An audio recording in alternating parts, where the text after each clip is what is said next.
ನಾನು ಚುನಾವಣೆಯಲ್ಲಿ ಸ್ಪರ್ಧೆ ಮಾಡ್ತೇನೆ ಅಂತ ಹೇಳುವ ಘೋಷಣೆ ಮಾಡಿದ ಮೇಲೆ ಉಡುಪಿ ಜಿಲ್ಲೆಯ ಪತ್ರಕರ್ತರೊತ್ತಿಗೆ ಅಧಿಕೃತವಾಗಿ ಪತ್ರಿಕಾಗೋಷ್ಠಿ ಇವತ್ತು ಫಸ್ಟ್ ಮಾಡ್ತಾಯಿದ್ದೇನೆ. ನಮ್ಮ ಜಿಲ್ಲೆ ಬೇರೆ ಜಿಲ್ಲೆಗಳಲ್ಲೆಲ್ಲ 3-4 ಆಯಿತು, ಆದರೆ ಉಡುಪಿಯಲ್ಲಿ ನನಗೆ ಸಮಯ ಸಿಕ್ಕಲಿಲ್ಲ ಬರಲಿಕ್ಕೆ, ಕ್ಷಮಿಸಿ.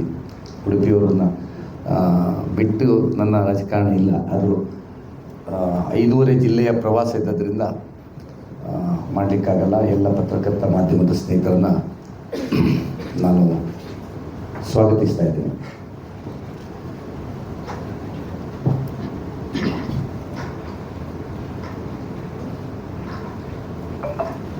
ನಾನು ಚುನಾವಣೆಯಲ್ಲಿ ಸ್ಪರ್ಧೆ ಮಾಡೋದು ಅಂತ ಘೋಷಣೆ ಮಾಡಿ ನಾಮಿನೇಷನ್ ಹಾಕಿ ಮೇಲೆ ನನ್ನ ನೈಋತ್ಯ ಪದವೀಧರ ಕ್ಷೇತ್ರಕ್ಕೆ ಬರುವಂಥ 5 ಜಿಲ್ಲೆ ಮತ್ತು 3 ತಾಲೂಕುಗಳಿಗೂ ಭೇಟಿ ಮಾಡಿ ಬಹುತೇಕ ವಿಧಾನಸಭಾ ಕ್ಷೇತ್ರಗಳಲ್ಲಿಯೂ ನನ್ನ ಪ್ರವಾಸವನ್ನು ಮಾಡಿ ಇವತ್ತು ಉಡುಪಿಯಲ್ಲಿ ನಾನು ಕೆಲವು ಸಂಸ್ಥೆಗಳಿಗೆ ಭೇಟಿ ನೀಡಿ ಮತಯಾಚನೆಯನ್ನು ಮಾಡಿದ್ದೇನೆ. ನಾನು ಪ್ರಥಮವಾಗಿ ತಮ್ಮ ಮೂಲಕ ಪದವೀಧರ ಕ್ಷೇತ್ರದ ಮತದಾರರಲ್ಲಿ ವಿನಂತಿ ಮಾಡಿಕೊಳ್ಳುವಂಥದ್ದು ಮತ್ತು ಕ್ಷಮೆಯನ್ನು ಕೇಳಿಕೊಳ್ಳುವಂಥದ್ದು. ನಾನು ಉಡುಪಿಯಲ್ಲಿ ನನ್ನ ರಾಜಕೀಯ ಜೀವನವನ್ನು ಪ್ರಾರಂಭ ಮಾಡಿದ್ದು, ಉಡುಪಿಯಲ್ಲಿಯೇ ನನ್ನ ಜನಪ್ರತಿನಿಧಿಯಾದದ್ದು, ಉಡುಪಿಯ ಒಂದು ರಾಜಕೀಯ ಚಟುವಟಿಕೆಗಳಲ್ಲಿ ನಿರತವಾಗಿದ್ದದ್ದು ಮತ್ತು ಉಡುಪಿಯವರ ಋಣ ನನ್ನ ಮೇಲೆ ಯಾವಾಗಲೂ ಇರ್ತದೆ. ಆದರೆ ಈ ಚುನಾವಣೆಯಲ್ಲಿ ನನಗೆ ಉಡುಪಿ ಜಿಲ್ಲೆಯ ಪದವೀಧರ ಮತದಾರರನ್ನು ವೈಯಕ್ತಿಕವಾಗಿ ಭೇಟಿ ಮಾಡಲಿಕ್ಕೆ, ಅವರನ್ನು ಸಂಪರ್ಕ ಮಾಡಲಿಕ್ಕೆ ಅವಕಾಶ ಸಿಗಲಿಲ್ಲ ಸಮಯದ ಕೊರತೆಯಿಂದ. ನಾನು ನಾಳೆ ಮತ್ತು ನಾಡಿದ್ದು 2 ದಿವಸವೂ ಮಂಗಳೂರಿನ ಭಾಗದಲ್ಲಿ ಮತಯಾಚನೆ ಪ್ರವಾಸವನ್ನು ಮಾಡೋರಿದ್ದೇನೆ. ನಾನು ತಮ್ಮ ಮೂಲಕ ಎಲ್ಲ ಉಡುಪಿ ಜಿಲ್ಲೆಯ ಪದವೀಧರ ಮತದಾರರಿಗೆ ವಿನಂತಿ ಮಾಡ್ತಾ ಇದ್ದೇನೆ. ನನಗೆ ವೈಯಕ್ತಿಕವಾಗಿ ನಿಮ್ಮನ್ನು ಭೇಟಿ ಮಾಡಲಿಕ್ಕೆ ಆಗಲಿಲ್ಲ, ಆದರೆ ನಿಮ್ಮ ಜಿಲ್ಲೆಯ ಒಬ್ಬ ಇವತ್ತು ಪದವೀಧರ ಕ್ಷೇತ್ರಕ್ಕೆ ಸ್ಪರ್ಧೆ ಮಾಡ್ತಾ ಇದ್ದೇನೆ. 5 ಜಿಲ್ಲೆಯ ಮತದಾರರನ್ನು ಸಂಪರ್ಕ ಮಾಡಬೇಕಾದ್ರಿಂದ ತಮ್ಮನ್ನು ನನಗೆ ವೈಯಕ್ತಿಕವಾಗಿ ಸಂಪರ್ಕ ಮಾಡಲಿಕ್ಕೆ ಅವಕಾಶಗಳಾಗಲಿಲ್ಲ. ತಾವು ಅನ್ಯತಾ ಭಾವಿಸದೆ ಚುನಾವಣೆಯ ನಂತರ ನಾನು ಗೆದ್ದು ವಿಧಾನ ಪರಿಷತ್ ಸದಸ್ಯನಾದ ಮೇಲೆ ಹೆಚ್ಚು ಸಿಗೋದು ಉಡುಪಿಯ ಜಿಲ್ಲೆಯಲ್ಲಿ, ಯಾಕಂದರೆ ನನ್ನ ಮನೆ ಉಡುಪಿಯಲ್ಲೇ ಇರುವುದರಿಂದ ಚುನಾವಣೆಯ ನಂತರ ನಿಮ್ಮ ಹತ್ರ ನಿರಂತರವಾಗಿ ಸಂಪರ್ಕದಲ್ಲಿರ್ತೇನೆ. ಈಗ ಉಡುಪಿ ಜಿಲ್ಲೆಯ ಪದವೀಧರ ಎಲ್ಲ ಮತದಾರರು ಈ ಬಾರಿ ಒಗ್ಗಟ್ಟಾಗಿ ಉಡುಪಿ ಜಿಲ್ಲೆಯ ಒಬ್ಬ ಅಭ್ಯರ್ಥಿಯಾಗಿದ್ದೇನೆ ಮತ್ತು ನನಗೆ ಕರಾವಳಿ ಜಿಲ್ಲೆಯ ಸಮಸ್ಯೆಗಳು, ಕರಾವಳಿ ಜಿಲ್ಲೆಯ ಬೇಡಿಕೆಗಳು, ಕರಾವಳಿ ಜಿಲ್ಲೆಯಲ್ಲಿ ಸಮಸ್ಯೆಗಳ ಬಗ್ಗೆ ಇನ್ನೇನು ಅಧ್ಯಯನ ಮಾಡುವ ಅಗತ್ಯ ಇಲ್ಲ. ನನಗೆಲ್ಲ ಗೊತ್ತಿರುವುದರಿಂದ ಮುಂದೆ ವಿಧಾನ ಪರಿಷತ್ ಸದಸ್ಯನಾಗಿ ಪದವೀಧರರಿಗೆ ಮತ್ತು ಉಡುಪಿ ಜಿಲ್ಲೆಗೆ ಎಲ್ಲ ವಿಭಾಗಗಳಿಗೆ, ಅದು ಮೀನುಗಾರಿಕೆ ವಿಭಾಗ ಇರ್ಬೋದು ಅಥವಾ ಮೂಲಭೂತ ಸೌಕರ್ಯದ ವಿಭಾಗ ಇರ್ಬೋದು, ಆರೋಗ್ಯ ವಿಭಾಗ ಇರ್ಬೋದು, ಶಿಕ್ಷಣ ವಿಭಾಗ ಇರ್ಬೋದು, ಎಲ್ಲದಕ್ಕೂ ಧ್ವನಿಯಾಗಿ ನಾನು ವಿಧಾನ ಪರಿಷತ್ತಲ್ಲಿ ಇರ್ತೇನೆ. ಹಾಗಾಗಿ ತಾವೆಲ್ಲರೂ ಉಡುಪಿ ಜಿಲ್ಲೆಯವ ನಾನು ಅಂತ ಹೇಳುವ ಕಾರಣಕ್ಕೋಸ್ಕರ ಒಂದು ಒಟ್ಟು ತಪ್ಪದೆ ನನಗೆ ಮತವನ್ನು ನೀಡಬೇಕು ಅಂತ ಹೇಳುವಂಥ ವಿನಂತಿಯನ್ನು ನಾನು ತಮ್ಮ ಮೂಲಕ ಮಾಡಲಿಕ್ಕೆ ಬಯಸ್ತಾ ಇದ್ದೇನೆ. ಇವತ್ತು ನಾನು ಭಾಳ ಆತ್ಮವಿಶ್ವಾಸದಿಂದ ತುಂಬಿದ್ದೇನೆ. ನಾನು ವಿಧಾನ ಪರಿಷತ್ತಲ್ಲಿ ಸ್ಪರ್ಧೆ ಮಾಡಬೇಕು ಅಂತ ಪ್ರಕಟಿಸುವಾಗ ನಾನು ಬಹಳ ಧೈರ್ಯ ಇದ್ದದ್ದು ಉಡುಪಿ ಮತ್ತು ಮಂಗಳೂರಿನ ಮತದಾರರ ಮೇಲೆ. ಮಂಗಳೂರು ಮತ್ತು ಉಡುಪಿಯ ಮತದಾರರನ್ನ ಮತದ ಬಲದಲ್ಲಿ ನಾನು ಗೆಲ್ತೇನೆ ಅಂತ ಹೇಳುವಂಥ ವಿಶ್ವಾಸ ಇತ್ತು. ಈಗ ನಾನು ಮಲೆನಾಡು ಭಾಗದಲ್ಲಿ ಪ್ರವಾಸ ಮಾಡಿದ ಮೇಲೆ ಮಲೆನಾಡಿನ ಜನ ಸಹಿತ ನನಗೆ ಪೂರ್ತಿಯ ಬೆಂಬಲವನ್ನು ನೀಡ್ತಾ ಇದ್ದಾರೆ. ಇದು ನನ್ನ ಆತ್ಮವಿಶ್ವಾಸ ಇಮ್ಮಡಿಯಾಗಿದೆ. ನಾನು ಗೆಲ್ಲುವಂಥ ವಿಶ್ವಾಸ ಇಮ್ಮಡಿಯಾಗಿದೆ.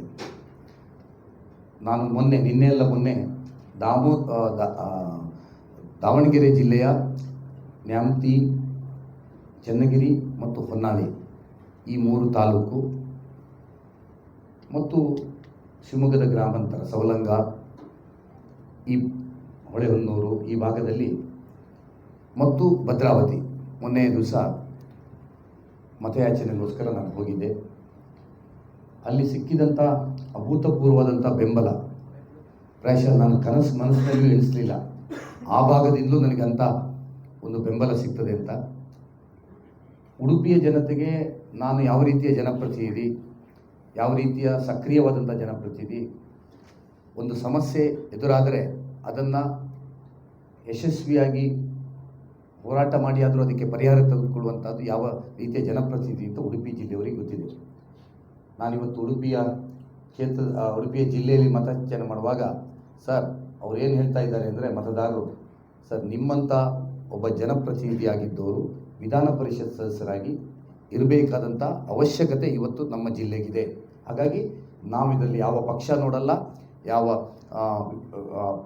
ವಿಷಯವನ್ನು ನೋಡದೆ ತಮಗೆ ಈ ಬಾರಿ ನಾವು ಗೆಲ್ಲಿಸ್ತೇವೆ ಅಂತ ಹೇಳುವಂಥದ್ದು ಹೇಳಿದರು. ಆದರೆ ಇದು ಉಡುಪಿದು ಸ್ವಾಭಾವಿಕ. ನನ್ನ ಕೆಲಸ ನೋಡಿ ಶಿಕ್ಷಕರುಗಳು, ಉಪನ್ಯಾಸಕರುಗಳು, ಸರ್ಕಾರಿ ಅಧಿಕಾರಿಗಳು, ವಕೀಲರುಗಳು ಆಗುವಂಥ ಸ್ವಾಭಾವಿಕ. ನಾನಿವತ್ತು ಕುಂದಾಪುರದ ಬಾರ್ ಅಸೋಸಿಯೇಷನಿಗೆ ಹೋದೆ, ವಕೀಲರ ಸಂಘಕ್ಕೆ. ಉಡುಪಿಯ ವಕೀಲರ ಸಂಘಕ್ಕೆ ಸಂಜೆ ಹೋದೆ, ಬೆಳಿಗ್ಗೆ ನನಗೆ ಹೋಗ್ಲಿಕ್ಕೆ ಆಗಲಿಲ್ಲ, ನಾಳೆಯಿಂದ ನಾನು ಇಲ್ಲ. ಆದರೆ ಹಿರಿಯ ವಕೀಲರುಗಳು, ಕಾಂಗ್ರೆಸ್ಸಲ್ಲಿ ಜೀವನ ಪರ್ಯಂತ ಗುರುತಿಸಿಕೊಂಡವರು ನನ್ನ ಜೊತೆ ಇವತ್ತು ಮತಯಾಚನೆಗೆ